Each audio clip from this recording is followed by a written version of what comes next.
हाँ जी दोस्तों, good evening all of you. कैसे हैं आप सब लोग? I hope you all are fine and doing well. So friends, what we have discussed in the last class. So we have discussed in the last class section 1 हमने कर लिया था ये सारे का। सेक्शन 2 हमने नहीं करा था। सेक्शन 3 हमने ये सारे का कंप्लीट कर लिया था अपनी लास्ट क्लास में। सेक्शन 4 भी हम अपनी लास्ट क्लास में ये सारे का कंप्लीट कर चुके हैं। साथ ही साथ हमने अपनी लास्ट क्लास में कॉन्सेप्ट ऑफ टाइटल के बारे में भी पढ़ा था और कुछ पार्ट हमने रिकवरी ऑफ पोजीशन से रिलेटेड भी देखा था। सो फ्रेंड्स, जिन लोगों ने हमारी पिछली वीडियोस नहीं देखी हैं उन लोगों से मैं रिक्वेस्ट करना चाहूंगा आप हमारी पिछली वीडियोस देख लें, जिससे कि आगे आपको समझने में दिक्कत ना हो। सो फ्रेंड्स, चलिए, तो जैसा कि आप सब लोग जानते हैं, आज से हम स्टार्ट करने वाले हैं अपना नया टॉपिक। और एसआरए का सबसे पहला रिलीफ कौन सा? Recovery of possession. Recovery of possession. तो आज से हम अपना ये एसआरए का सबसे पहला स्पेसिफिक रिलीफ स्टार्ट करने वाले हैं। और ये कहां से कहां तक गिवन है? ये section 5 till section 8 of SRA में गिवन है। ठीक है फ्रेंड्स, तो इससे पहले मैं ये रिलीफ को स्टार्ट करूं, मैं चाहता हूं कि एक बार मैं आपको कॉन्सेप्ट ऑफ टाइटल जो है दोबारा से समझा दूं। Concept of title. फ्रेंड्स, इस कॉन्सेप्ट का बहुत बड़ा रेलेवेंस है इस रिलीफ के अंदर। अगर आपने टाइटल को नहीं समझा तो आपको ये रिलीफ समझ में नहीं आने वाला। ठीक है फ्रेंड्स, तो टाइटल को बहुत अच्छे से समझिएगा और वीडियो को स्किप मत करना, पूरी वीडियो को देखना। आपको हमारे साथ में एसआरए की जर्नी में बहुत मजा आने वाला है। साथ ही साथ ये लेक्चर्स हमारे बहुत ही आपको नॉलेज देने वाले हैं। ठीक है फ्रेंड्स, तो कॉन्सेप्ट ऑफ टाइटल के बारे में हम आज फिर से एक बार एक क्विक रिवीजन करते हैं। सो कोई मुझे बता सकता है व्हाट इज टाइटल, जैसा कि हमने लास्ट क्लास में पढ़ रखा था? सो title is a legal capacity. Title is a legal capacity of a party with respect to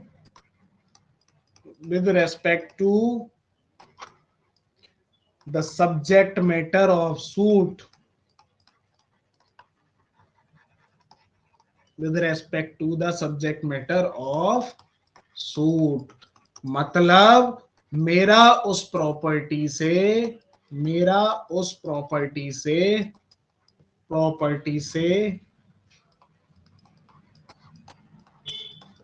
क्या रिलेशन है?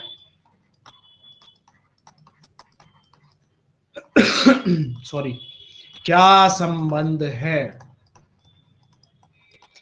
मतलब एक प्रॉपर्टी के साथ में आपका क्या रिलेशन है, क्या संबंध है, इसी को हम टाइटल बोलते हैं। A legal capacity of a party with respect to the subject matter of a suit.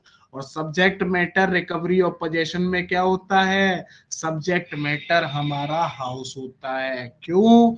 हम रिकवरी पोजेशन किसका क्लेम कर रहे हैं? रिकवरी ऑफ पोजेशन किसका क्लेम कर रहे हैं? हाउस का क्लेम कर रहे हैं। बाकी फ्रेंड्स, ये जो सब्जेक्ट मैटर है, मैटर इन इशू है, ये सब हम अपनी जब सीपीसी की क्लासेस करेंगे तब बहुत अच्छे से डिस्कस करने वाले हैं। अब एक, ठीक है फ्रेंड्स, अब देखिएगा, title can be of two types. Title जो है हम दो तरीके से हमको मिलता है। टाइटल कैसे कैसे मिलता है हमें? दो तरह से मिलता है। पहला क्या? By ownership. बाई ओनरशिप हमको टाइटल मिलता है। और सेकंड, विदाउट ओनरशिप भी हमको टाइटल मिलता है। ठीक है फ्रेंड्स, विदाउट ओनरशिप भी हमको टाइटल मिलता है, जिसको हम बोलते हैं पोजेसरी टाइटल। टाइटल का क्या मतलब हुआ यहाँ पर? टाइटल का सिंपल मतलब है कि मेरा उस प्रॉपर्टी के साथ, मेरा उस सूट के सब्जेक्ट मैटर के साथ क्या रिलेशन है। जैसे फॉर एग्जांपल ये एक मकान है, this is a house and this house belongs to mister Ramu Kaka. ये हाउस जो है रामू काका के नाम पर रजिस्टर्ड है। तो रामू काका का इस मकान में क्या टाइटल है? रामू काका का इस मकान से क्या रिलेशन है? रामू काका का इस मकान से क्या संबंध है? तो रामू काका का इस मकान से सीधा सीधा संबंध है कि रामू काका इस मकान के मालिक हैं। और जब रामू काका इस मकान के मालिक हैं तो रामू काका के पास है ओनरशिप का टाइटल। मतलब रामू काका के पास ओनरशिप का टाइटल है। रामू काका इस मकान पर पोजेशन का राइट रखते हैं। ठीक है फ्रेंड्स, तो यही होता है हमारा टाइटल। मतलब आपका उस पर्टिकुलर प्रॉपर्टी से जिसके रिगार्डिंग आपने सूट कर रखा है फॉर रिकवरी ऑफ पोजेशन, उस प्रॉपर्टी में आपका टाइटल क्या है, आपका उस पे उस प्रॉपर्टी के साथ में क्या रिलेशन है, आपका उस प्रॉपर्टी के साथ में क्या संबंध है। ठीक है फ्रेंड्स, तो जैसा कि हमने अभी देखा रामू काका इस मकान के क्या हैं? मालिक हैं। तो जब ये इस मकान के मालिक हैं, सो दैट मीन्स रामू काका के पास क्या है? ओनरशिप का टाइटल है। ठीक है फ्रेंड्स, अब सपोज दैट दूसरा हम एक और एग्जांपल लेते हैं। मान लीजिए ये है एक गेस्ट हाउस और यहाँ पर क्या होता है, ये गेस्ट हाउस के जो मालिक हैं, गेस्ट हाउस के जो ओनर हैं, वो इसमें मान लो 4 कमरे हैं, तो वो इन चारों कमरों को क्या करते हैं? वो इन चारों कमरों को जो है, 5 कमरे हैं मान लो, इन पांचों को कमरों को रेंट पर जो है उठाते हैं, रेंट पर जो है लीज पर देते हैं। अब होता क्या है फ्रेंड्स, अब होता ये है कि मान लो इनमें जो है पर्सन्स जो है, इनमें जो है टेनेंट्स आके रहने लगते हैं इन 5 कमरों में। ठीक है फ्रेंड्स, इन 5 कमरों में टेनेंट्स आके रहने लगते हैं। अब एक बात बताइए, इन टेनेंट्स का इस इन टेनेंट्स का इस जो है इसके साथ में, इस प्रॉपर्टी के साथ में क्या रिलेशन है, इनका इस प्रॉपर्टी के साथ में क्या संबंध है? तो सिंपल सी बात है, ये इस मकान के किराएदार हैं, ये इस मकान के किराएदार हैं, इसीलिए इनके पास इस मकान को पजेस करने का राइट है। इसीलिए इनके पास जो टाइटल है वो क्या है? टेनेंट वाला टाइटल है। और टेनेंट वाला टाइटल इनको क्या देता है? पोजेसरी टाइटल देता है। तो अब आप खुद से बताइएगा मुझे, ये वाला जो टाइटल हुआ, ये टाइटल क्या ओनरशिप से हुआ? नहीं ना, ये टाइटल तो किससे हुआ? ये टाइटल हुआ हमारा किससे? लीज से, किराया नामा से। ठीक है फ्रेंड्स, तो ऐसे ही हमारे टाइटल जो है हमें 2 तरीके से मिलता है। पहला बाय ओनरशिप और सेकंड विदाउट ओनरशिप। और जो विदाउट ओनरशिप हमें टाइटल मिलता है उसको हम बोलते हैं possessory title. So are you understand friends? ये हम अपनी लास्ट क्लास में भी डिस्कस कर चुके हैं, लेकिन हम इसको एक बार और देख रहे हैं। इसको हम बोलते हैं पोजेसरी टाइटल। तो अब आप लोग बताइएगा, जिन लोगों ने मेरी लास्ट क्लास भी कर रखी है, ओनरशिप का टाइटल कैसे कैसे मिलता है हमको? तो ओनरशिप का टाइटल हमको कैसे कैसे मिलता है? ओनरशिप का टाइटल हमको मिलता है सेल डीड से। सेल डीड क्या होता है? बेनामा से, मकान के बेनामा से। दूसरा हमको मिलता है गिफ्ट डीड से, कोई अगर हमको कोई प्रॉपर्टी गिफ्ट कर दे उससे। तीसरा हमको किससे मिलता है? एडवर्स पोजेशन से। अब ये एडवर्स पोजेशन क्या होता है, इसके बारे में हम बहुत डिटेल में डिस्कस करने वाले हैं अपनी आने वाली क्लासेस में।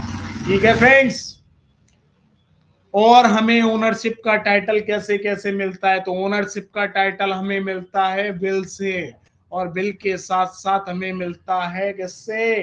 टेस्टामेंटरी सक्सेशन से। टेस्टामेंटरी सक्सेशन क्या होता है ये भी हम अपनी पिछली वीडियो में डिस्कस कर चुके हैं। टेस्टामेंटरी सक्सेशन, ठीक है फ्रेंड्स।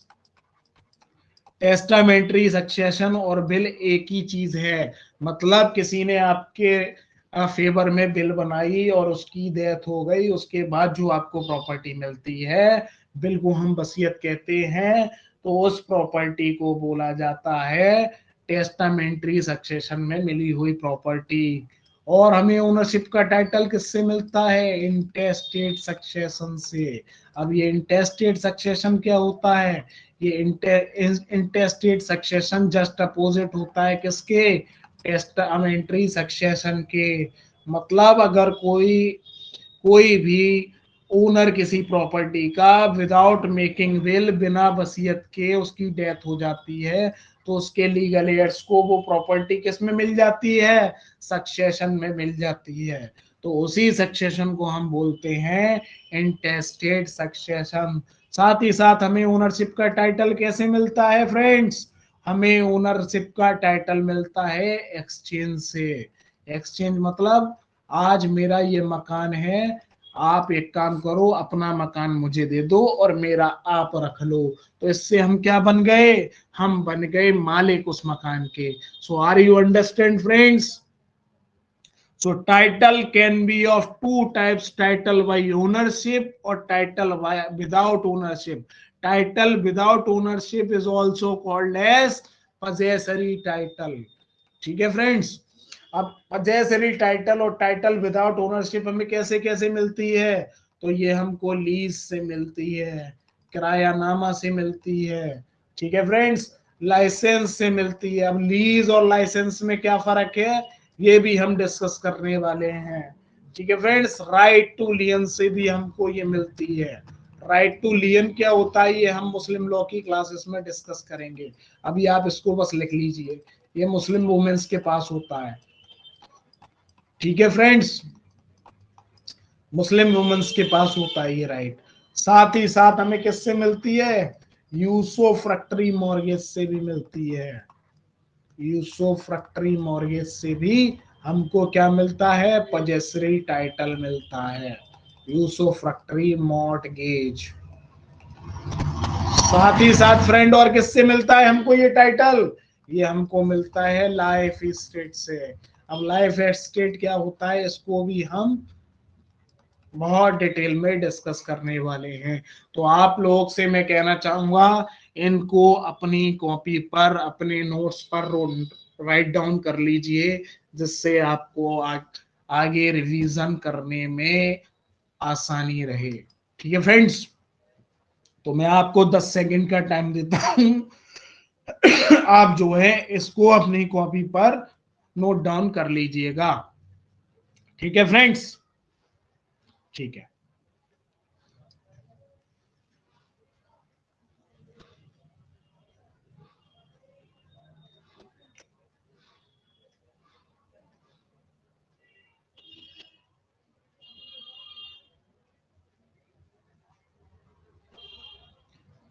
हाँ जी फ्रेंड्स, कर लिया आप लोगों ने?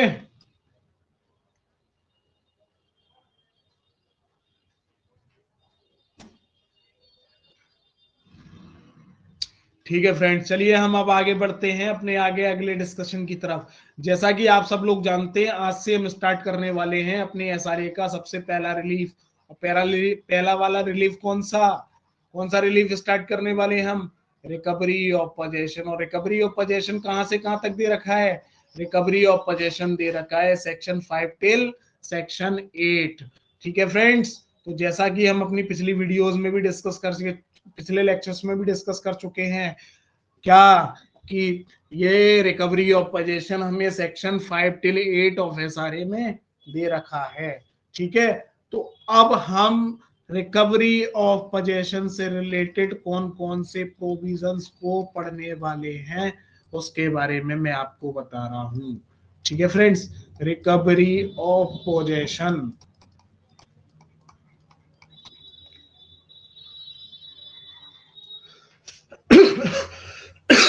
सॉरी।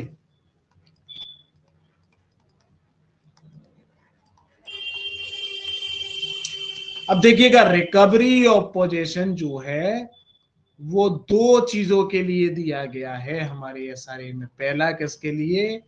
इमूवेबल प्रॉपर्टी के लिए, इमूवेबल प्रॉपर्टी के लिए।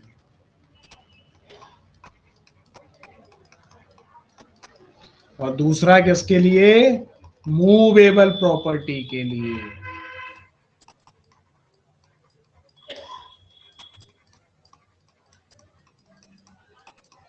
तो फ्रेंड्स, अब इमूवेबल प्रॉपर्टी से रिलेटेड प्रोविजंस कौन कौन से हैं वो मैं आपको बताने जा रहा हूं, हम क्या क्या डिस्कस करने वाले हैं। तो फ्रेंड्स, इन सब टॉपिक्स को लिखते चलिएगा, ठीक है। तो इमूवेबल प्रॉपर्टी के रिगार्डिंग हम अब सेक्शन 5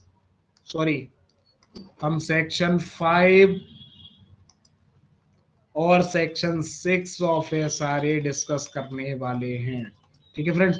देखिएगा, इस रिलीफ को करने में हमें करीब 3 to 4 क्लासेस जो है हमारी इसमें लग जाएंगी, ठीक है। और ये बहुत इंपॉर्टेंट रिलीफ है, इसमें अक्सर मेंस में और प्रीलिम्स में भी क्वेश्चन पूछे जाते हैं। सेक्शन 6 तो बहुत ज्यादा इंपॉर्टेंट सेक्शन है, इससे हमेशा प्रीलिम्स में कोई ना कोई क्वेश्चन आता ही आता है, आता ही आता है, ठीक है फ्रेंड्स। तो सेक्शन 5 और 6 हम एसआरए का इसमें देखने वाले हैं, साथ ही साथ हम देखने वाले हैं section 9 of CPC, section 9 of CPC 1908। और क्या देखने वाले हैं हम? और इसमें देखने वाले हैं हम सेक्शन 27 ऑफ लिमिटेशन एक्ट। आप इसको साथ साथ लिखते जाइएगा, सेक्शन 27 ऑफ लिमिटेशन एक्ट। और हम देखने वाले हैं आर्टिकल 64 और 65 of limitation act,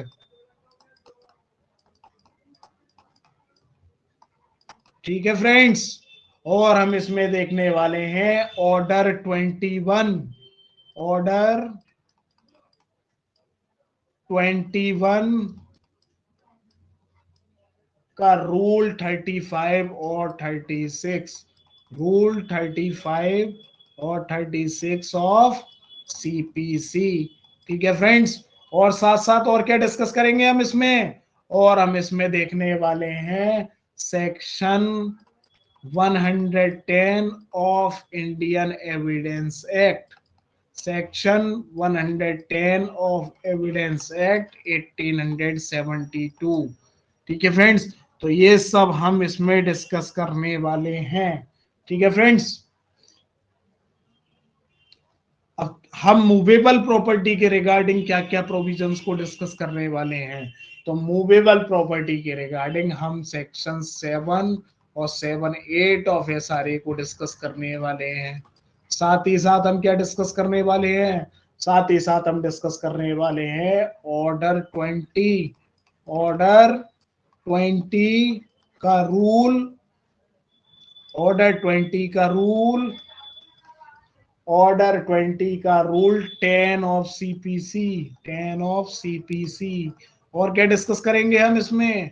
order, order 21 का, ऑर्डर 21 का रूल 31, रूल 31 ऑफ सीपीसी। ये हम किसके रिगार्डिंग डिस्कस करने वाले हैं? मूवेबल प्रॉपर्टी के रिगार्डिंग। और हम क्या डिस्कस करने वाले हैं? सीपीसी का शेड्यूल में दी गए अपेंडिक्स ए के फॉर्म नंबर 32 और 39 को भी हम डिस्कस करने वाले हैं, फॉर्म नंबर 32 और 39।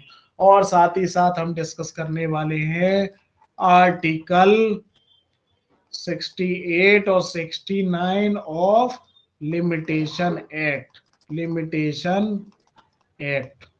तो फ्रेंड्स, ये सारे प्रोविजंस हम जो है आज डिस्कस करने वाले हैं, किसके रिगार्डिंग? एसआरए के स्पेसिफिक रिलीफ के रिगार्डिंग। और वो रिलीफ कौन सा है? Recovery of possession. So are you understand friends? समझ में आ रहा है? तो चलिएगा, आप इन सबको नोट डाउन कर लीजिएगा।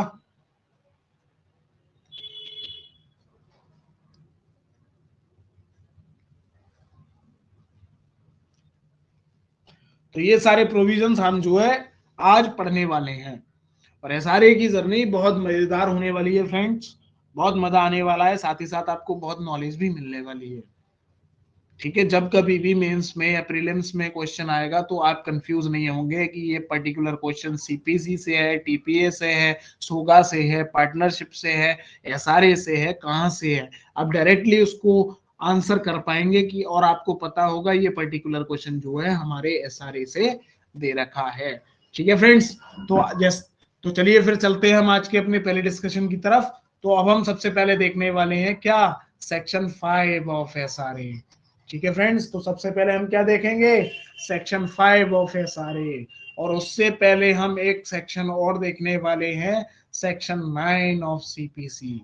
अब देखिएगा, जैसा कि मैंने आपको बताया, ये हमारे पास दो तरीके के, एक मिनट देखिए, ये हमारे पास जो है दो तरीके के मतलब दो प्रॉपर्टी के रिगार्डिंग रिकवरी ऑफ पोजेशन दे रखा है। तो हम सबसे पहले इमूवेबल प्रॉपर्टी की बात करने वाले हैं, और मूवेबल प्रॉपर्टी के बारे में हम बाद में बात करेंगे। तो अभी हम फिलहाल सेक्शन 5 और 6 के रिगार्डिंग कंसर्न है। ठीक है फ्रेंड्स, तो आपने ये सब लिख लिया होगा, मैं इसको इरेज कर रहा हूं।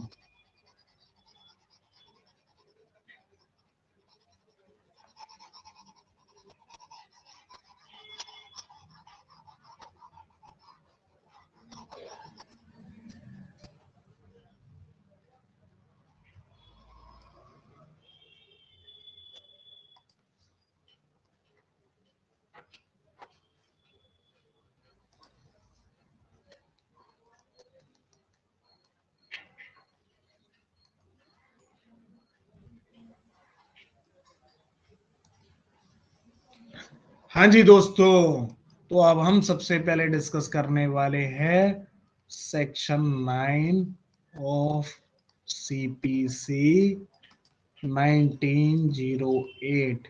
क्या कहता है ये सीपीसी 1908? तो जैसा कि आप सब लोगों को पता है कि section 9 of CPC called the gateway of CPC, मतलब सेक्शन 9 को हम गेटवे ऑफ सीपीसी बोलते हैं। क्यों बोलते हैं ऐसा? क्योंकि सेक्शन 9 हमें राइट देता है, सेक्शन 9 कोर्ट्स को राइट देता है to try all kinds of civil suit unless it is barred. Section 9 is called as gateway, section 9 is called as gateway of CPC.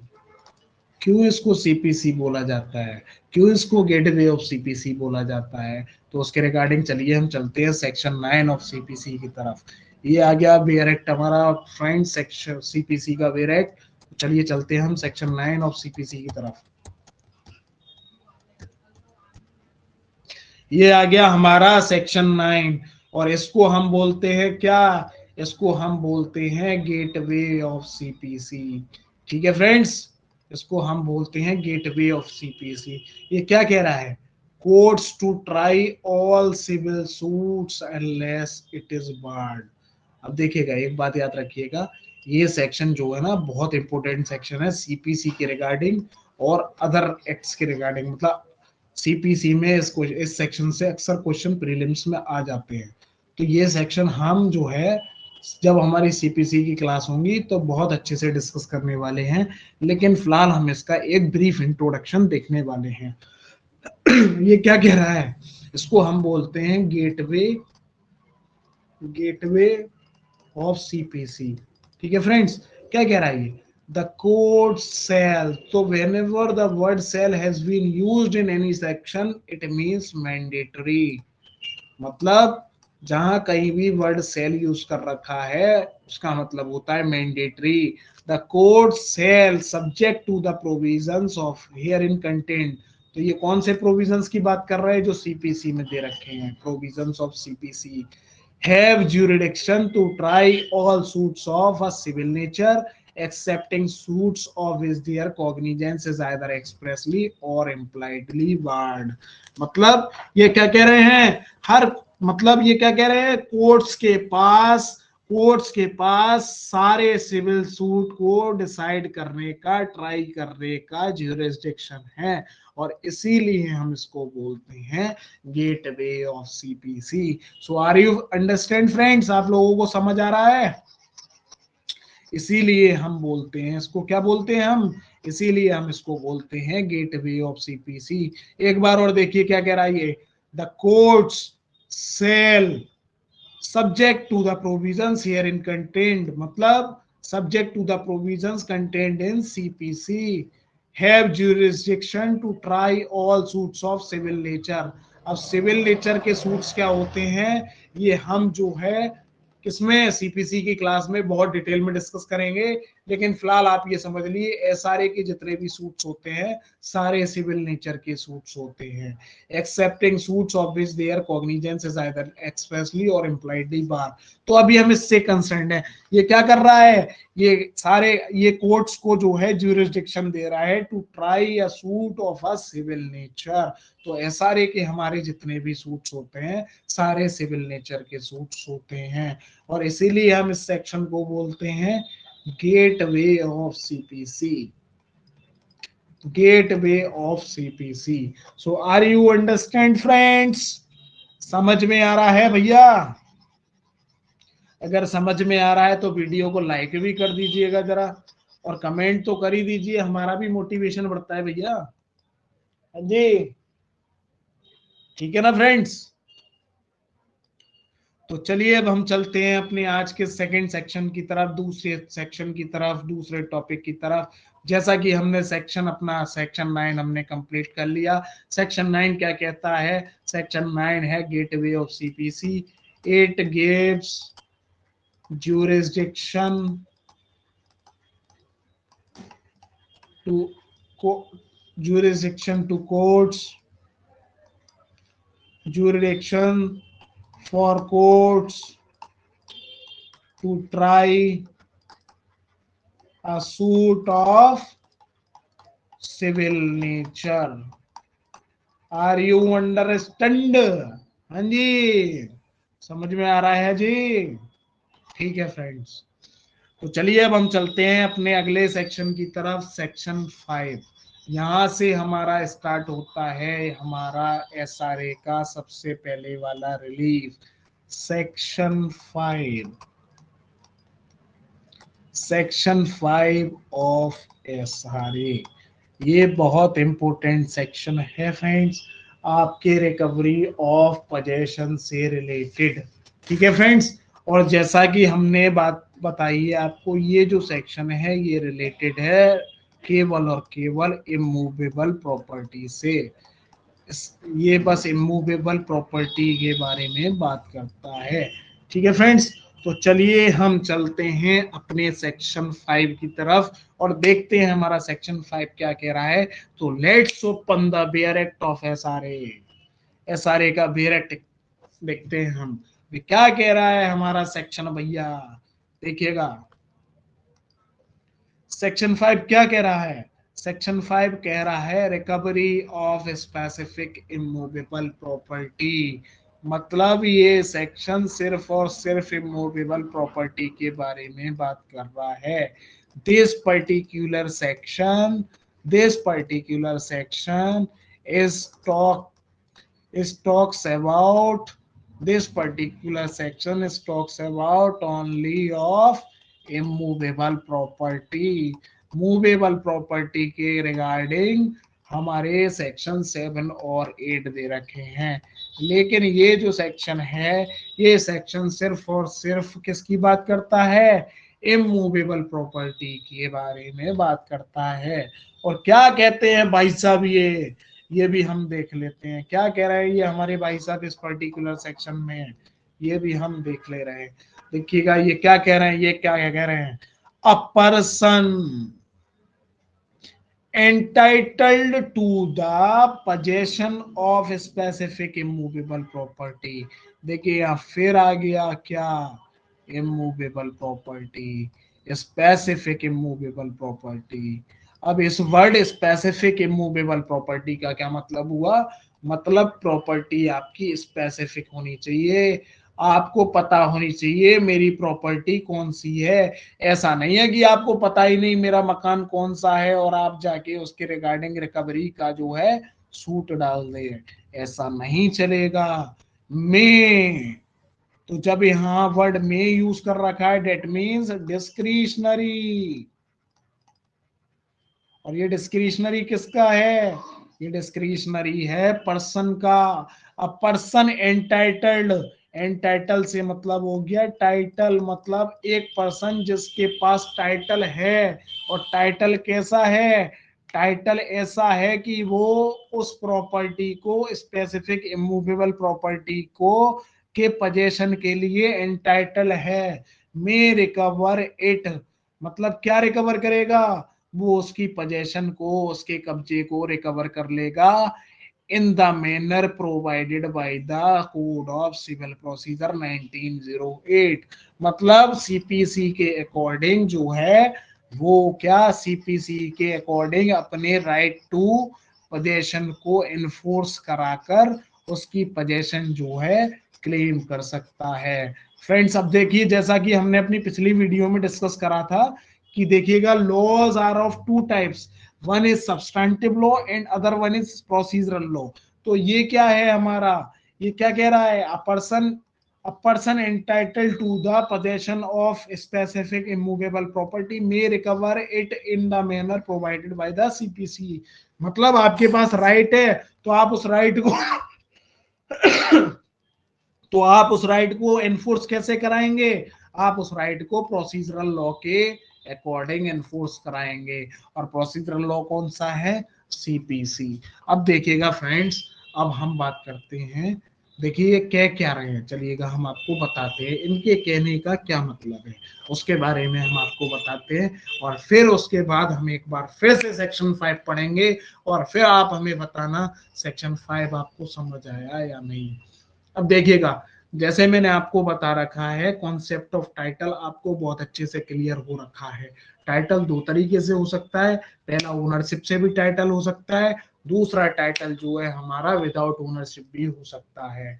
ठीक है फ्रेंड्स, तो अब सेक्शन जो हमारा सेक्शन 5 है ये दो चीजों के बारे में बात कर रहा है। ठीक है, कौन सा? अब देखिएगा, जैसे एक एग्जांपल लीजिए, ऐसे मान लीजिए, चलिए एक एग्जाम्पल है हमारा, for example this is a house, ये एक मकान है, and this belongs to mister Ramu Kaka, और ये हमारे रामू काका का मकान है। रामू काका इसके क्या है? ओनर है रामू काका इसके। ठीक है फ्रेंड्स, रामू काका इसके मालिक हैं, रामू काका इसके क्या है? स्वामी है, स्वामी कहते हैं ना हिंदी में मैंने कई जगह पढ़ा है कि संपत्ति स्वामी का नाम, तो स्वामी कहते हैं ना उसको। अब रामू काका क्या है? इसके मालिक हैं। अब होता क्या है फ्रेंड्स, अब होता क्या है, एक पर्सन जिनका नाम है घनश्याम, ये घनश्याम भाई साहब क्या करते हैं, ये जाते हैं यहाँ इस मकान में और रामू काका को धक्के मार के बाहर निकाल देते हैं। मतलब रामू काका से इस मकान का पोजेशन, इस मकान का कब्जा छीन लेते हैं और खुद से जाके इस मकान में रहने लगते हैं। अब आप एक बात बताइए, घनश्याम के पास कोई इस मकान में, इस मकान को पजेस करने का कोई टाइटल था? कोई भी टाइटल था? नहीं था ना। ना तो इनके पास पजेसरी टाइटल था, ना इनके पास ओनरशिप का टाइटल था, तो फिर ये इस मकान में क्यों रह रहे हैं? तो ये इस मकान में क्या है? ये इस मकान में ट्रेस पासर हैं, ये इस मकान में इलीगली पजेस करके बैठे हुए हैं। अब जब इन्होंने रामू काका को इस घर से बाहर निकाल दिया, जबकि रामू काका के पास क्या टाइटल था? रामू काका के पास ओनरशिप का टाइटल था। और रामू काका को ये ओनरशिप का टाइटल कहां से मिला? रामू काका को ये ओनरशिप का टाइटल सेल डीड से मिला। सपोज दैट रामू काका ने ये किसी से मकान खरीदा, तो ये टाइटल कहां से मिला उनको? बेनामा से मिला। ठीक है, बेनामा से ये क्या बने? ये बन गए ओनर ऑफ दिस प्रॉपर्टी। तो अब आप लोग मुझे बताइए रामू काका ऐसी कंडीशन में क्या करेंगे? तो रामू काका कोर्ट जाएंगे और सेक्शन 5 में suit for recovery of possession का recovery of possession of immovable property का सूट करेंगे। इमूवेबल ऑफ प्रॉपर्टी का सूट करेंगे, of immovable property. So are you understand friends? समझ में आ रहा है? रामू काका क्या करेंगे? इस मकान के कब्जे को वापस दिलाने का एक मुकदमा करेंगे। मुकदमे को हम लीगल लैंग्वेज में, सिविल लैंग्वेज में सूट बोलते हैं। सो आर यू अंडरस्टैंड फ्रेंड्स? समझ में आ रहा है भैया? हाँ जी।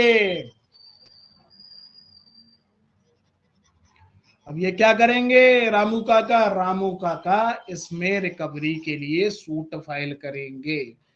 अब ठीक है, अब दूसरी चीज, अब एक और एग्जांपल बनाते हैं।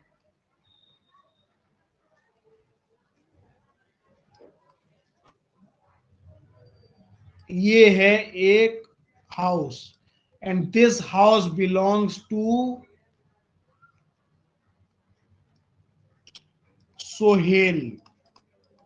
सोहेल जी का ये मकान है।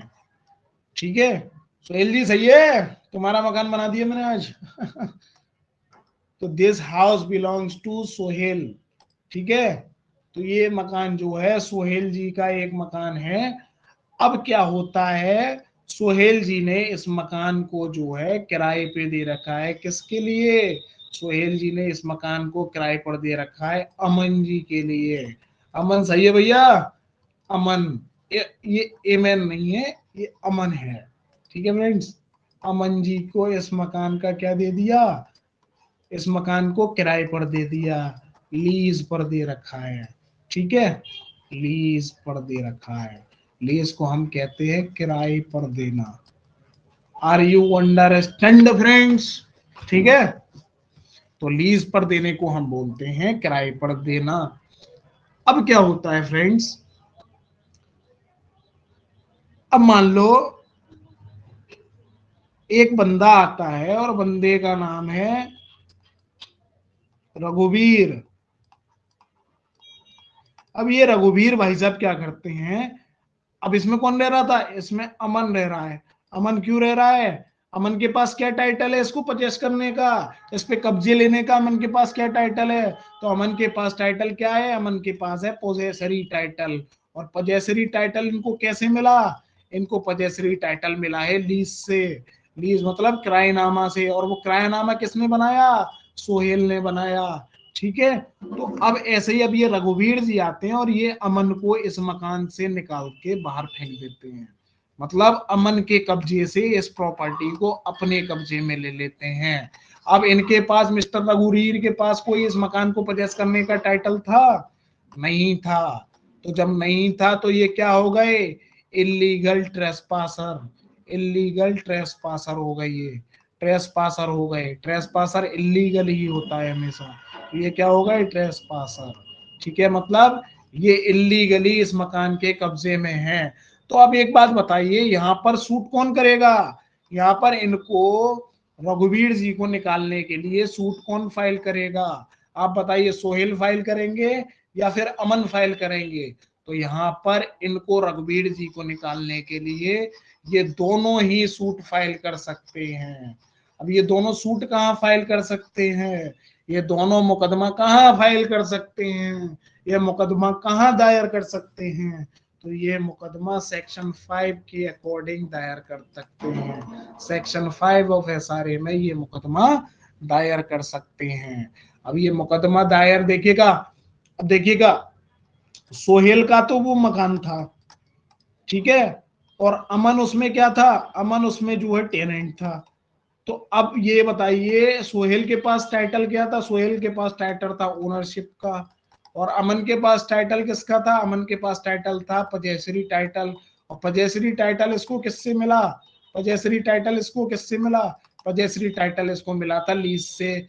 लीज से ये क्या बन गया? टेनेंट बन गया। ठीक है फ्रेंड्स, आर यू अंडरस्टैंड? समझ में आ रहा है? तो मतलब कहने का मतलब क्या है, सेक्शन 5 हमसे कहता है कि अगर आपके पास कोई टाइटल है, if you are entitled to possess any property, अगर आप एक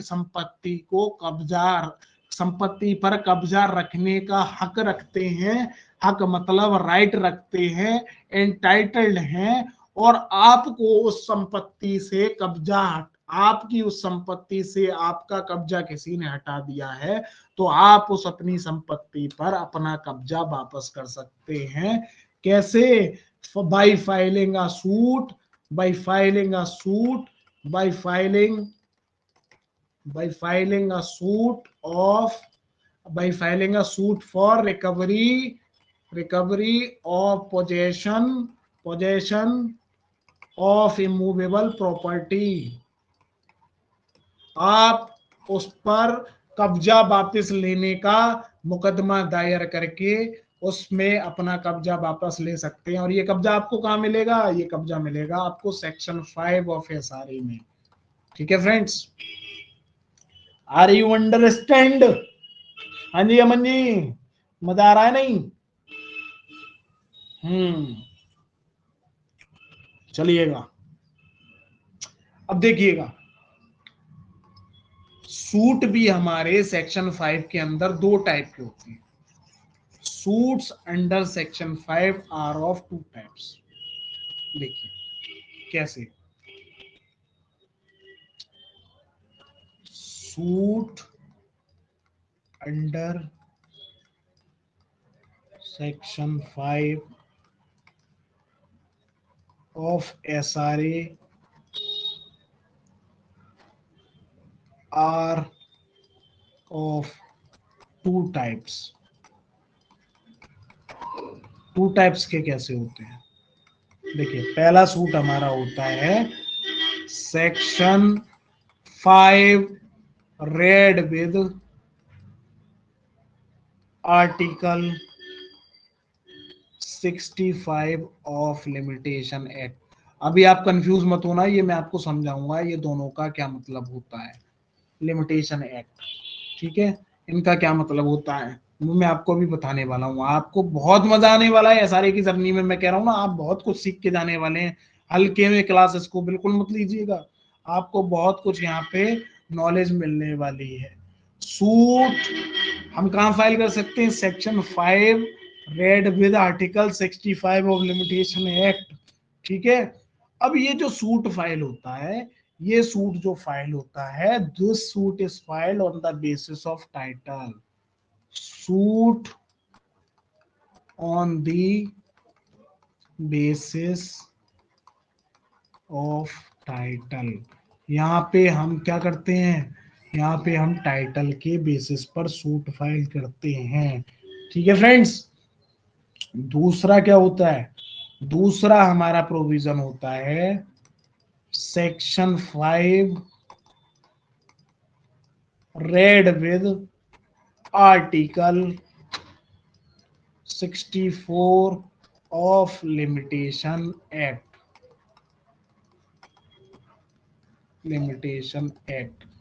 ये सूट जो होता है, ये सूट होता है, इसमें जो है टाइटल की जरूरत नहीं होती। Not on basis of title, not on basis of title. इसीलिए मैं आपसे कह रहा था टाइटल का यहाँ बहुत रेलेवेंस है, not on basis of title. अब इनका क्या मतलब है आप देखिएगा। Suit on the basis of title का क्या मतलब है और suit not on the basis of title का क्या मतलब है? आप पहले इन सबको लिखिएगा, पहले रजिस्टर पे इस चीज को लिखिएगा। Section 5 read with section 65 section 5 read with article 65 of limitation act में एक हम सूट कर सकते हैं, दूसरा सूट हम कर सकते हैं section 5 read with article 64 of limitation act में भी दूसरा हम सूट कर सकते हैं। सेक्शन 5 ऑफ एसआरए में हम किसका सूट फाइल करते हैं? सेक्शन 5 ऑफ एसआरए में हम रिकवरी ऑफ पोजेशन का सूट फाइल करते हैं, कब्जे को वापस लेने का सूट फाइल करते हैं, ठीक है। और इस कब्जे को वापस लेने का सूट जो है वो हम दो तरीके से फाइल कर सकते हैं। पहला तरीका हम section 5 read with article 65 of limitation act के अकॉर्डिंग फाइल कर सकते हैं, जिसमें टाइटल के बेसिस पे सूट फाइल किया जाता है। दूसरा हम section 5 read with article 64 of limitation act में फाइल कर सकते हैं, जिसमें टाइटल की रिक्वायरमेंट हमें नहीं होती। ठीक है फ्रेंड्स, तो चलिए अब हम आपको समझाते हैं इन दोनों का मतलब। तो सबसे पहले हम ये देखते हैं, उसके बाद हम देखेंगे ये, ठीक है। मैं इसको नीचे कर ले रहा हूं।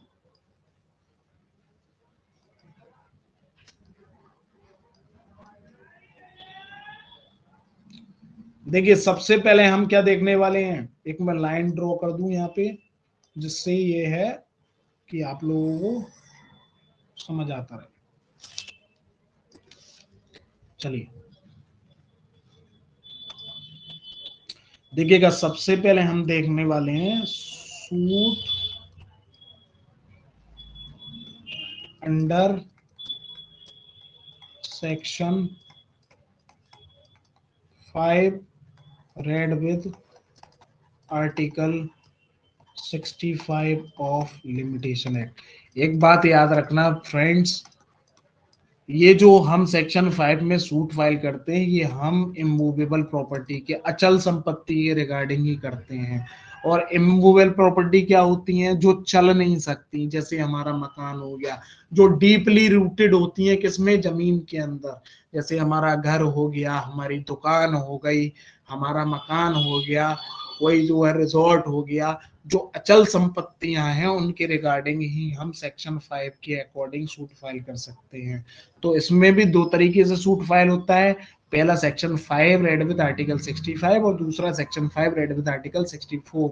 तो अभी हम जो डिस्कस करने वाले हैं सेक्शन 5 रेड विद आर्टिकल 65 के अकॉर्डिंग डिस्कस करने वाले हैं।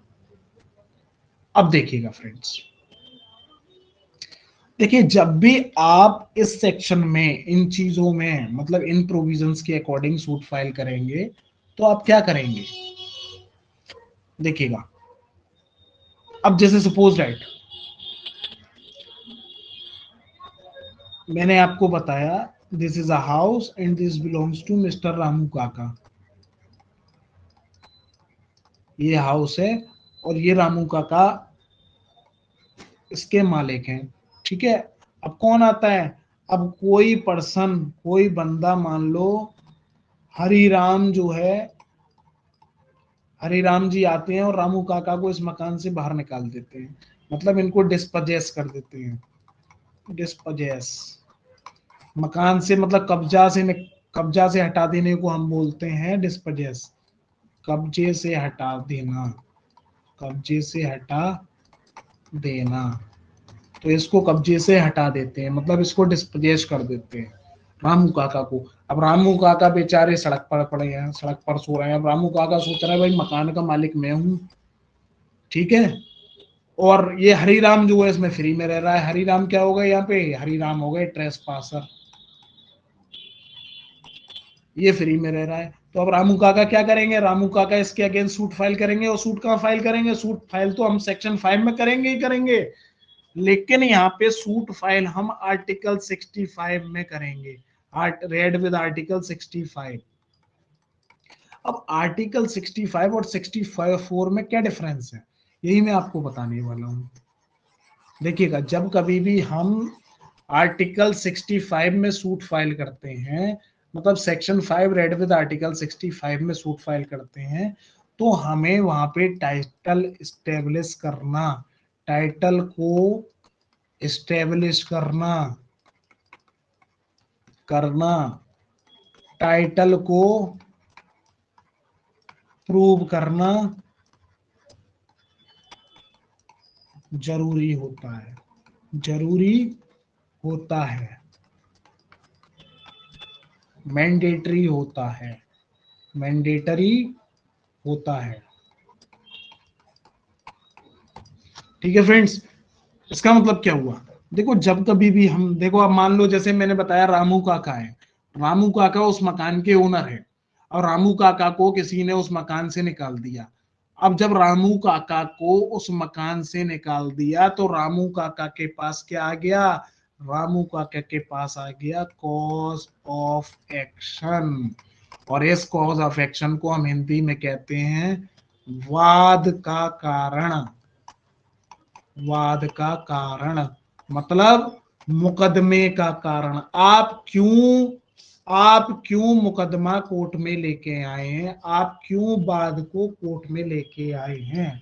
ठीक है, तो कॉज ऑफ एक्शन मतलब आप किस चीज के रिगार्डिंग, आपके साथ में ऐसा क्या हुआ जिसकी वजह से आप यहाँ कोर्ट में आए हैं।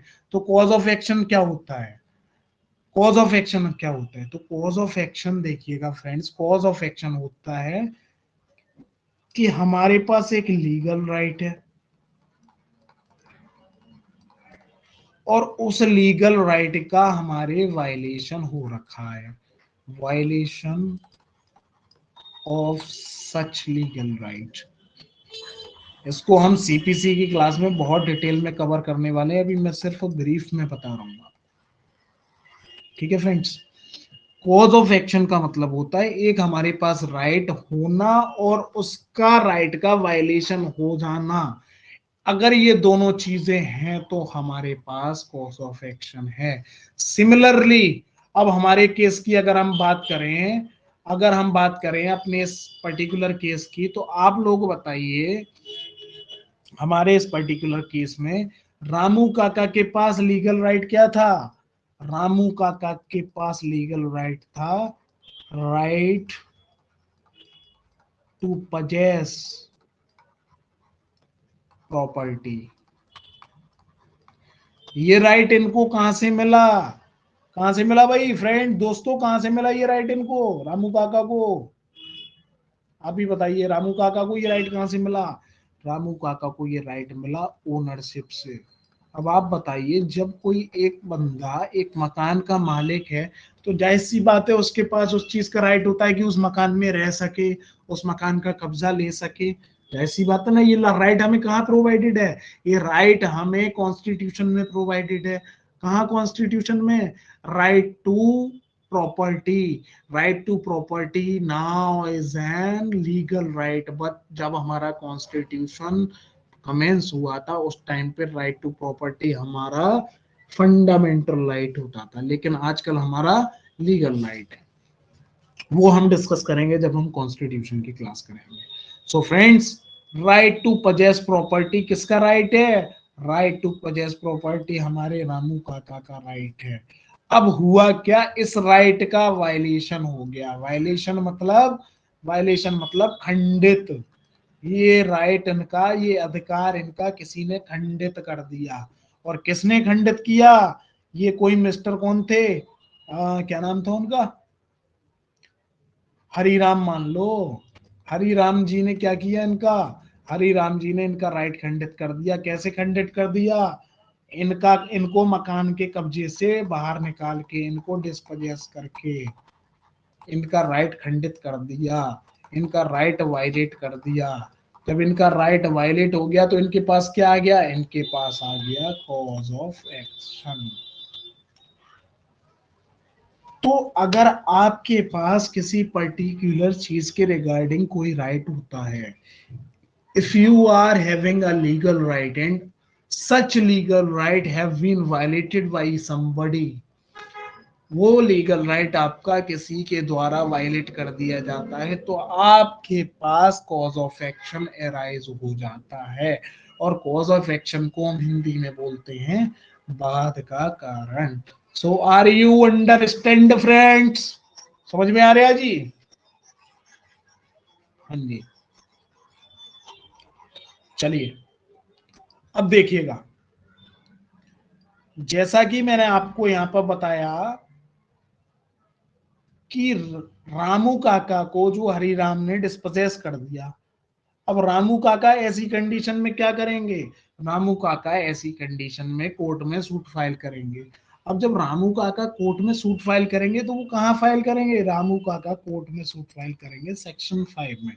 अब वो सेक्शन 5 में किसके साथ फाइल करेंगे? Read with article article 64 file करेंगे, या फिर रेड विद आर्टिकल 65 फाइल करेंगे। ये रामू काका के ऊपर चॉइस है। क्या चॉइस है? आर्टिकल 64 क्या, आर्टिकल 65 क्या कहता है? पहले हम 65 देख रहे हैं ना। तो आर्टिकल 65 किस चीज के बारे में बात कर रहा है?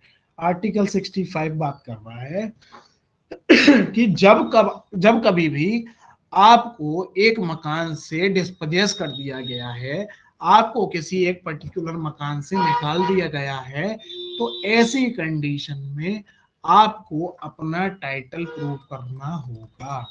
आपको कोर्ट में अपना जो है टाइटल, अपनी कैपेसिटी, अपनी लीगल कैपेसिटी प्रूव करनी होगी। उसी के बेसिस पर आपका सूट डिसाइड होगा। Legal capacity. तो जैसा कि मैंने आप सब लोगों को बताया टाइटल क्या होता है, तो टाइटल क्या होता है? Title is a legal capacity of a party with respect to the subject matter of suit. और यहाँ पे सूट का सब्जेक्ट मैटर क्या है? यहाँ पे सूट का सब्जेक्ट मैटर है वो मकान जिससे रामू काका को डिस्पोजेस कर दिया गया है। ठीक है फ्रेंड्स। तो मतलब अगर आप आर्टिकल 65 के अकॉर्डिंग सूट फाइल करना चाहते हैं, सेक्शन 5 रेड विद आर्टिकल 65 के अकॉर्डिंग सूट फाइल करना चाहते हैं, तो आपको अपना टाइटल प्रूव करना मैंडेटरी होता है। अब ये टाइटल कैसे प्रूव करते हैं? तो देखिएगा, जब कभी भी हम किसी भी कोर्ट में अगर एक हम सिविल सूट फाइल करते हैं, तो उसके लिए हम फाइल करते हैं सबसे पहले प्लेंट। प्लेंट, एक मिनट, गलत हो गया ये। सबसे पहले हम फाइल करते हैं प्लेंट। फिर गलत हो गया, क्या हो गया ये? प्लेंट। और इस प्लेंट को हम क्या बोलते हैं? वाद पत्र। हिंदी में हम इसको बोलते हैं वाद पत्र। तो जब कभी भी हम कोर्ट में सिविल सूट फाइल करते हैं, तो हम एक प्लेंट फाइल करते हैं। और प्लेंट में हम क्या लिखते हैं? तो हम देखिएगा जरा, एक छोटा सा, मतलब एक जरा आपको प्रिंट में बना के दिखा दूं जरा, मतलब किस तरीके से ये जो है रामू काका अपना जो है राइट यहाँ पर एक्सरसाइज करें, अपना सूट कैसे फाइल करेंगे। चलिएगा मैं आपको बना के दिखाता हूँ। अब देखिएगा, जैसे सपोज ये मान लीजिए ये हो गई प्लेन।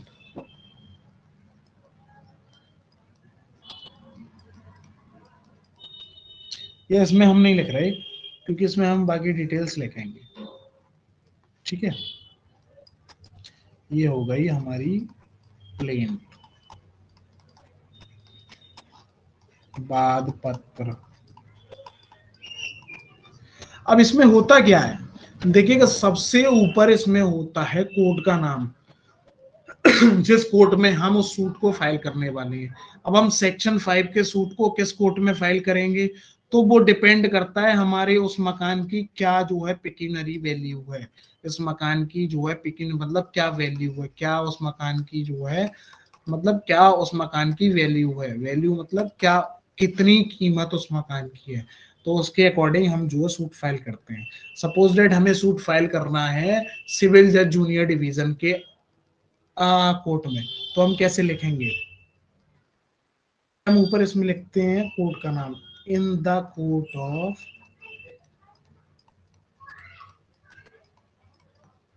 सिविल जज, मैं शॉर्ट में लिख दे रहा हूँ जूनियर डिवीजन, शॉर्ट में लिख दे रहा हूँ। बट आप लोग जो है इसको, जब कभी भी आपको प्रिंट राइटिंग अगर क्वेश्चन आए, तो आप इसको जो है फुल फॉर्म में लिख के आना, पूरे मतलब पूरा लिख के आना, in the court of civil जज जूनियर डिवीजन।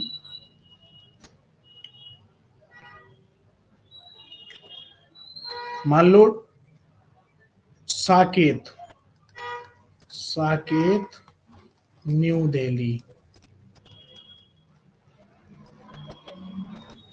तो सबसे पहले हम कोर्ट का नाम लिखते हैं, उसके बाद हम लिखते हैं क्या? Original suit number, OS number. Original suit number मतलब और साथ ही साथ हम लिख देते हैं, जैसे सपोज दैट आज फाइल करेंगे तो हम ईयर, मतलब 2025 में सूट का कौन सा नंबर है, तो सूट नंबर। ठीक है, उसके बाद हम लिखते हैं प्लेंटिफ। प्लेंटिफ होता है जो सूट फाइल कर रहा होता है, जो रिलीफ क्लेम कर रहा होता है। Plaintiff versus defendant, plaintiff versus defendant. ठीक है फ्रेंड्स, अब यहाँ पे हमारे सूट में प्लेंटिफ कौन होंगे, हमारे सूट में रिलीफ कौन क्लेम कर रहा है, हमारे सूट में रिलीफ क्लेम कर रहे हैं रामू काका। अब इसमें रामू काका नाम, पता, उम्र, सारी चीजें आ जाएंगी। और किसके अगेंस्ट क्लेम कर रहे हैं, हरि राम के अगेंस्ट, हरि राम। इसके बाद फ्रेंड्स हम नीचे लिखते हैं सूट फॉर, जिस चीज के रिगार्डिंग होता है सूट, सूट फॉर, तो हमारा सूट किसके रिगार्डिंग है, suit for recovery of possession of immovable property.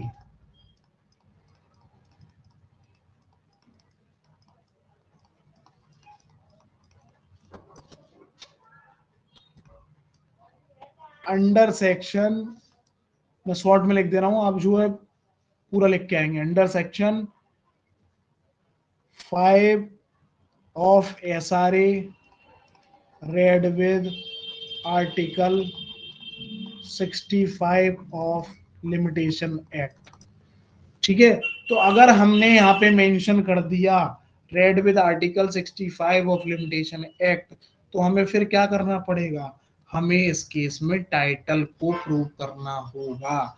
तो अब हम इस प्लेंट में क्या आगे क्या लिखेंगे, इस प्लेंट में ये लिखेंगे कि सर, मतलब इस प्लेंट में सबसे क्या लिखेंगे, हम इस प्लेंट में अपने कॉज ऑफ एक्शन को जो है डिस्क्लोज करेंगे। हमारा कॉज ऑफ एक्शन क्या है कि sir, I am the owner of such property, मैं सो एंड सो प्रॉपर्टी का ओनर हूं। देयरफॉर मुझे, मेरे पास एक लीगल राइट है, right to purchase such property. ठीक है, मेरे पास लीगल राइट है टू परचेज सच प्रॉपर्टी, उस प्रॉपर्टी को कब्जा रखने का, उस प्रॉपर्टी पर कब्जा रखने का मेरे पास लीगल राइट है। और ये जो डिफेंडेंट हैं, ये जो हरिराम हैं, इन्होंने मुझे इलीगली उस प्रॉपर्टी से जो है डिस्पोजेस कर दिया। ठीक है, तो ये चीज हम उसमें लिखेंगे, साथ ही साथ हम उसमें रिलीफ मांगेंगे। बाकी जो स्टोरी होती है वो भी लिखते हैं। अब रिलीफ में हम क्या मांगेंगे, रिलीफ में हम मांगेंगे सर मुझे जो है उसका प्रॉपर्टी का रिकवरी दिलाई जाए, मुझे उसके कब्जे की रिकवरी मुझे वापस कराई जाए। तो अब यहाँ पे कोर्ट क्या पूछेगा, अब यहाँ पे कोर्ट सेक्शन, ये देखिएगा आर्टिकल 65 वाले सूट की बात चल रही है, आर्टिकल 65 वाले सूट की याद रखना। तो यहाँ पे कोर्ट पूछेगा कि भाई आप एक बात बताइए कि आपके पास क्या टाइटल है। तो हमारे पास, जैसा कि हमने ऑलरेडी प्लेंट में डिस्कस कर रखा है कि सर हम जो है ओनर हैं इसके। अब कोर्ट आपसे पूछेगा कि आपको ओनरशिप कहाँ से मिली। तो अब हम इसमें जो सेल डीड दिखाएंगे कि सर मैंने इस मकान को सो एंड सो पर्सन से सेल किया था, मतलब सो एंड सो पर्सन से परचेज किया था, तो इसके अकॉर्डिंग मुझे ओनरशिप मिली। And if the court is satisfied, अगर कोर्ट सेटिस्फाई हो जाता है कि हाँ आपका टाइटल इस प्रॉपर्टी पर क्लियर है, साथ ही साथ ये भी कोर्ट ये देखेगा कि आपने कहीं इस मकान को हरिराम को बेच तो नहीं दिया।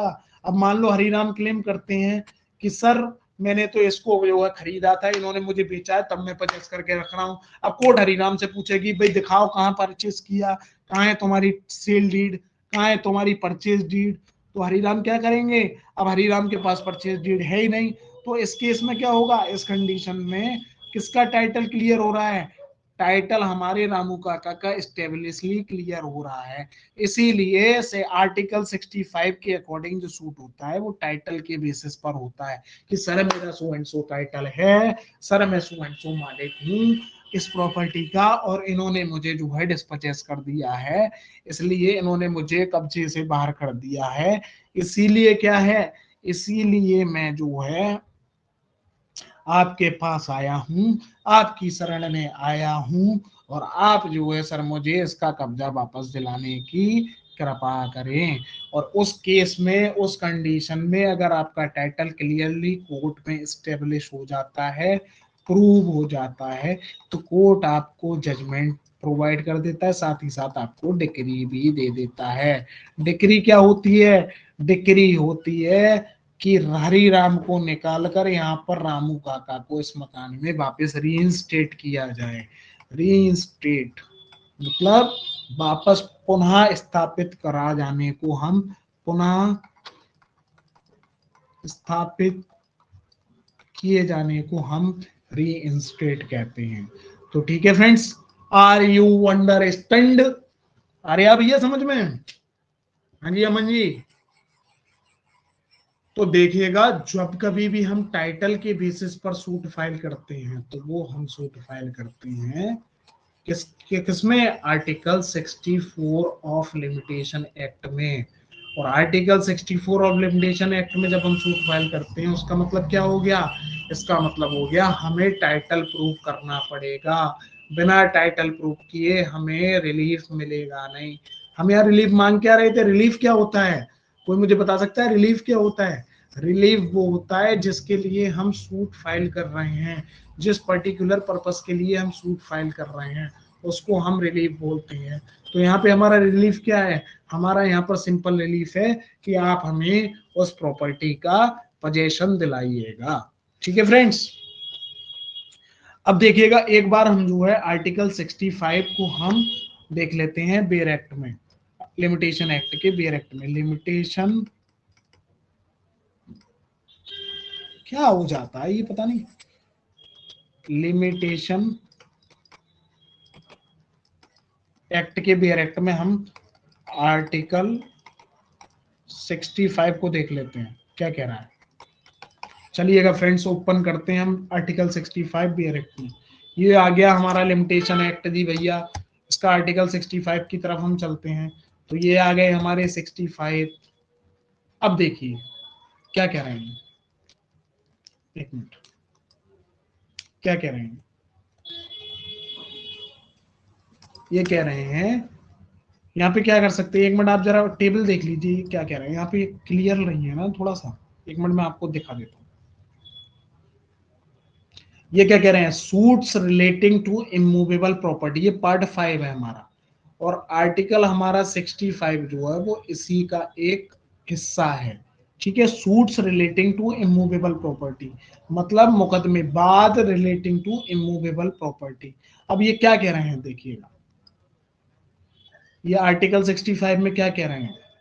ये कह रहे हैं आर्टिकल 65 में suit for possession of immovable property. जैसा कि मैंने आप सब लोगों को बताया है कि सेक्शन 5 में हम जो सूट फाइल करते हैं वो सिर्फ और सिर्फ इमूवेबल प्रॉपर्टी के रिगार्डिंग ही सूट फाइल करते हैं। ठीक है, suit for possession of immovable property और any interest therein based on title. Title के बेसिस पर आपका जो भी इंटरेस्ट है उसके अकॉर्डिंग आप जो है क्या क्लेम कर रहे हैं? Possession of immovable property. तो यहाँ पे टाइटल को प्रूव करना बहुत ज्यादा मस्ट है। अब यहाँ एक और चीज उन्होंने दे रखी है, यहाँ दे रखी है 12 ईयर। तो ये 12 ईयर क्या होता है? ये 12 ईयर होता है हमारा लिमिटेशन, मतलब आप उस सूट को लॉ के अकॉर्डिंग कितने दिनों के अंदर फाइल कर सकते हैं। तो हम इसको 12 साल के अंदर फाइल कर सकते हैं। अब ये 12 साल कहाँ से काउंट होंगे, कहाँ से गिने जाएंगे? तो उसके लिए उन्होंने यहाँ पे दे रखा है when the possession of defendant becomes adverse to the plaintiff। तो एडवर्स पोजेशन किस दिन से माना जाएगा? एडवर्स पोजेशन उस दिन से माना जाएगा जिस दिन से रामू काका को हरि राम ने बाहर निकाल दिया और रामू काका जो है उसके खिलाफ कोर्ट में लीगल एक्शन करने चले गए। मतलब अब देखिएगा एक चीज और मैं आपको बता दूं, हमारी जो है पोजेशन जो है, पोजेशन हमारी 2 टाइप्स की होती है। ठीक है, पोजेशन 2 टाइप्स की होती है हमारी। पोजेशन 2 टाइप्स की कौन कौन सी होती है मैं आपको बताऊं। Possessions are of 2 types.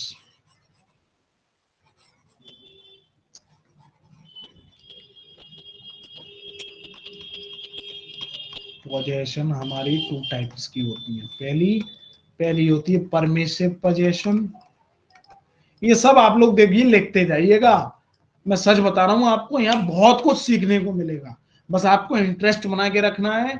और आर यू अंडरस्टैंड, समझ रहे हैं ना? हाँ बस, तो मतलब आपको यहाँ इंटरेस्ट बना के रखना है, बहुत ही रिलीजियसली क्लास को फॉलो कर रहे हैं। आपको यहाँ मैं गारंटी दे रहा हूं, आपको सारी चीजें यहाँ पढ़ने को मिलेंगी, सारी बातें, एक एक छोटी छोटी बात मैं आपको बताऊंगा जो मुझे इस एक्ट के रिलेटेड जो है पता है। और मैं साथ ही साथ रिसेंट वाले जजमेंट्स भी डिस्कस करने वाला हूं जो आते जा रहे हैं लगातार। आप बस आपको बस नोट्स बनाने हैं और उन नोट्स को डेली का रिवीजन करना है, साथ ही साथ आपको बीएरेक्ट पढ़नी है। इतना काम आपका है, बाकी आप देखिए आप यहाँ से एसआरए में क्या कुछ सीख कर जाने वाले हैं। ठीक है फ्रेंड्स, तो पोजेशन हमारी दो टाइप की होती है। एक पोजेशन कैसी होती है, परमिसिव, और एक होती है एडवर्स। परमिसिव पोजीशन क्या होती है और एडवर्स पोजीशन क्या होती है?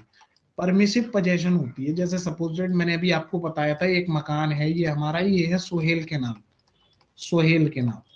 अब सोहेल ने क्या किया है, इस मकान को लीज पे दे रखा है अमन को। तो अमन क्या हो गया, अमन अब क्या है, अमन इसमें जो है किस, अब अमन जो है इसके अमन के पास इसका पोजेशन पोजेशन आ गया। तो अमन के पास जो पोजेशन है वो कैसा पोजेशन है, अमन के पास इसका पोजेशन है परमिसिव पोजेशन। मतलब इनको सोहेल ने, जो कि ओनर ऑफ द प्रॉपर्टी हैं, उन्होंने इनको परमिट करके रखा है, किसके अकॉर्डिंग, लीज के अकॉर्डिंग, कि आप इसको जो है इस प्रॉपर्टी को आप जो है परचेस कर सकते हैं। ठीक है, आर यू अंडरस्टैंड? हाँ जी अमन जी, शक्तिमान, शक्तिमान क्या हुआ? ठीक है, अब ये हमारा एडवर्स पोजीशन क्या होता है, हमने परमिसिव तो पढ़ लिया। परमिसिव मतलब अगर आपको किसी ओनर ने, अगर आपको ओनर ने किसी प्रॉपर्टी के में पोजीशन के लिए परमिट करके रखा है, परमिट मतलब अलाउ करके रखा है, उसको हम बोलते हैं परमिसिव। अब एडवर्स पोजीशन क्या होती है, एडवर्स पोजीशन होती है, सपोज डेट ये मकान है हमारे रामू काका का। रामू काका, बच्चे सोच रहे होंगे सर ये रामू काका को आज मकान जो है ये सर हमारे दिला के ही मानेंगे। अब रामू काका का जब ये मकान था तो ये मिस्टर हरिराम जो थे, इन्होंने इनको डिस्पोजेस कर दिया, इन्हें कब्जे से बाहर निकाल दिया। तो अब रामू काका क्या करेंगे, तो जिस दिन इन्होंने इसको डिस्पोजेस किया, तो अब ये बताइए, ये जब हरिराम, अब क्या हो गए, हरिराम कब्जे में आ गए इसमें प्रॉपर्टी में। तो हरिराम कब्जे में आए हैं, तो हरिराम के परमिसिव कब्जे में, परमिसिव पोजीशन में या फिर एडवर्स पोजीशन में?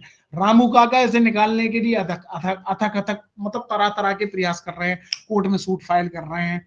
ठीक है, तो जिस टाइम रामू काका ने इसको निकालने के लिए पहला प्रयास किया और ये कब्जे में फिर भी रह रहा है, उसी टाइम से माना जाएगा कि हरिराम जो है इस मकान में एडवर्स पोजीशन से है।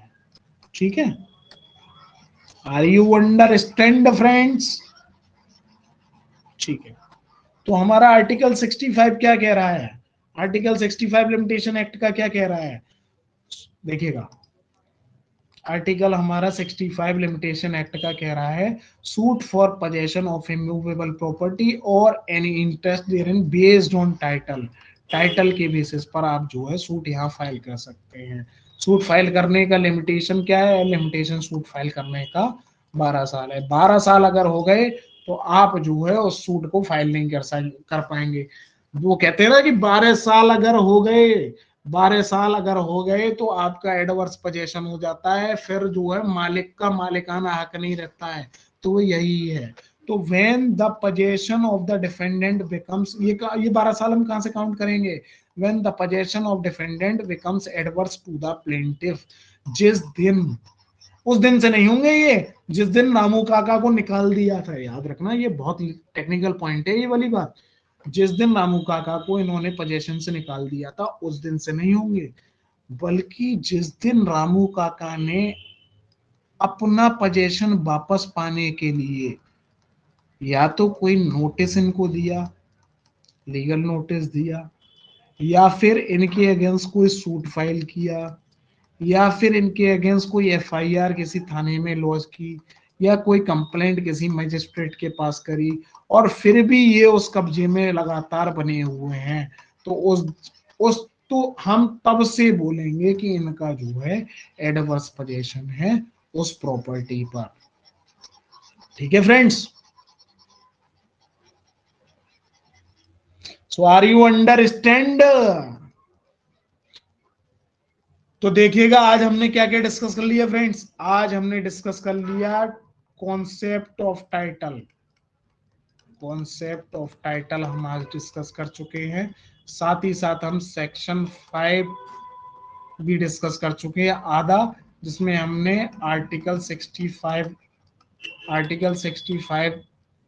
को लिमिटेशन एक्ट का डिस्कस कर रखा है। बाकी का हम जो है आज हम अपनी क्लास जो है यहीं समाप्त करते हैं। बाकी हम कल डिस्कस करने वाले हैं। सो फ्रेंड्स, मैं आप सब लोगों से फिर कहना चाहूंगा कि अगर वीडियो अच्छी लग रही है तो लाइक कर लें, हमारे चैनल को सब्सक्राइब कर लें, और आगे आने वाले आगे और भी बच्चों को शेयर करते जाइएगा, जिससे जो है उनके लिए भी लॉ पढ़ने में जो है हेल्प मिल सके। सो फ्रेंड्स, इसी के साथ में आप सब लोगों से अलविदा कहना चाहूंगा। So friends, all the best, God bless you and bye bye.